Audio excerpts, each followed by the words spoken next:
I drink till I'm drunk, smoke till I'm high, castle on the hill, wake up in the sky. You can't tell me I ain't fly. I know I'm super fly, I know I'm super fly. The ladies love luxury, that's why they all fuck with me. Assalamualaikum warahmatullahi wabarakatuh. Saya Aulia Putri Sania Nasution dengan NIM 220210191. Di sini saya membuat video ini ingin memenuhi tugas ujian akhir semester yang diampu oleh Ibu Risna Dewi SOS MSP mengenai otonomi daerah. Disimak ya teman-teman. Jadi di sini saya akan membahas materi mengenai otonomi daerah. Jadi teman-teman harus tahu dulu nih, otonomi itu apa? Jadi otonomi merupakan kewenangan yang diberikan oleh negara kepada pemerintah daerah untuk mengelola dan mengurus urusan pemerintahan serta kepentingan masyarakat sesuai dengan peraturan perundang-undangan yang berlaku. Jadi dalam sistem otonomi ini, pemerintah daerah diberikan kebebasan untuk membuat kebijakan, mengelola sumber daya, dan melaksanakan program pembangunan tanpa campur tangan langsung dari pemerintah pusat selama tidak bertentangan dengan hukum nasional.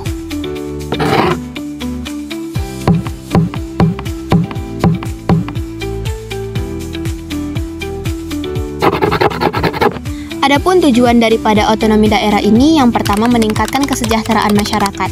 Maksud dari poin pertama ini adalah pemerintah pusat memberikan ruang bagi daerah untuk mengelola potensi daerahnya secara lebih efektif dan efisien. Yang kedua, mendekatkan layanan publik kepada masyarakat. Maksud dari poin kedua ini adalah memberikan pelayanan yang lebih responsif sesuai dengan kebutuhan spesifik masyarakat daerahnya. Yang ketiga adalah meningkatkan partisipasi masyarakat.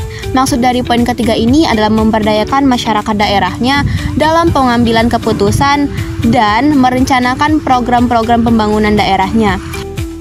Yang keempat, yang terakhir adalah mendorong pemerataan pembangunan. Maksud dari poin terakhir ini adalah mengurangi kesenjangan antara daerah satu dengan daerah yang lainnya, serta mengoptimalkan pemanfaatan sumber daya lokal.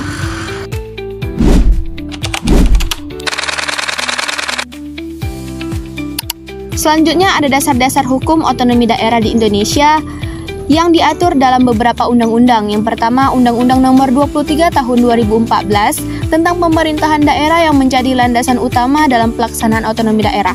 Yang kedua, Undang-Undang Dasar tahun 1945 yang mengamanatkan desentralisasi pemerintahan untuk mengelola dan mengurus urusan daerahnya. Yang ketiga adalah peraturan-peraturan pemerintahan lainnya yang mendetailkan implementasi kebijakan otonomi daerah.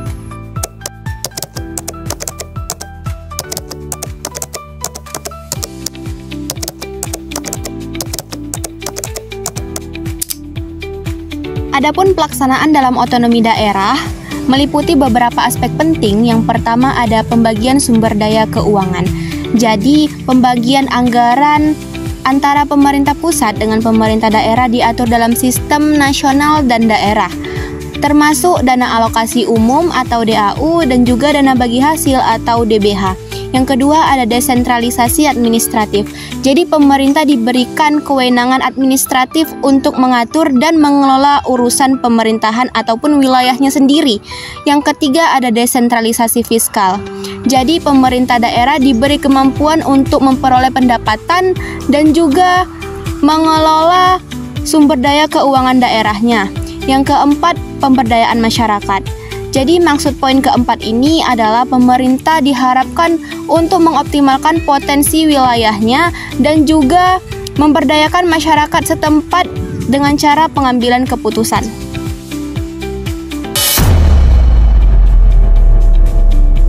Meskipun otonomi daerah ini memiliki banyak keuntungan, akan tetapi ada juga nih tantangannya teman-teman. Adapun tantangan dari pelaksanaan otonomi daerah, yang pertama, ketimpangan antar daerah, yang kedua adanya penyalahgunaan wewenang.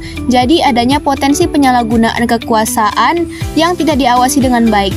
Yang ketiga ada keterbatasan sumber daya. Jadi di beberapa daerah masih kesulitan mengelola sumber daya yang terbatas. Yang keempat ada koordinasi dengan pemerintah pusat. Jadi hal ini dapat menyebabkan terjadinya kebijakan yang kurang efektif.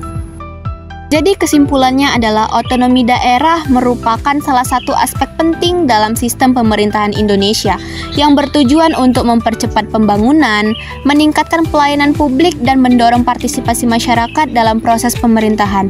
Meskipun otonomi ini menghadapi berbagai tantangan, akan tetapi otonomi ini menjadi landasan penting untuk mewujudkan pemerintahan yang lebih demokratis, efisien, dan berpihak kepada masyarakat lokalnya.